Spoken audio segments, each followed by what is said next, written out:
خب بچه امروز این نما رو دیدم، گفتم بیام در موردش حرف بزنم.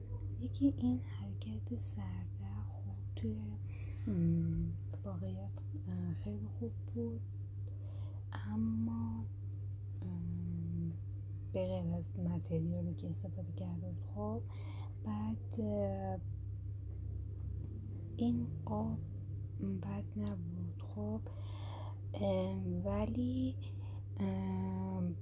خیلی کار شلوغ شده. خب مثلا این قسمت دراز خب اوکی هم. بعد اینو اضافه است به نظرم. بعد یه چیز دیگه، اگر این قسمت رو ببینید، خب اینجا اومده یه تراس ساده داده، بعد خطا رو ادامه داده. این حرکت به نظر من چیز جالبه بود. بعد اینجا اومده این دو تراس رو، حالا اینو که به عنوان باکس گله، ولی این تراسه دو تا کنار هم با این فضا به نظر من اصلا جالب نشده. اگر میومد اینا رو حذف میکرد از کار، اینا اون خطای اینجا رو میداشت، به نظر من کار خیلی بهتر جمع میشد.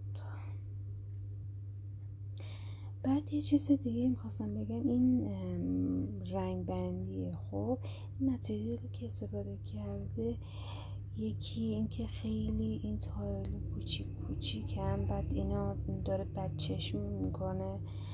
بعد یکی خیلی رگه داره.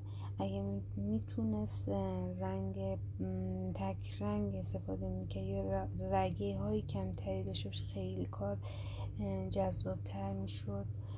بعد همین که این مشکی اگر حذف میشد، مدل این میشد، خیلی بهتر بود به نظر من.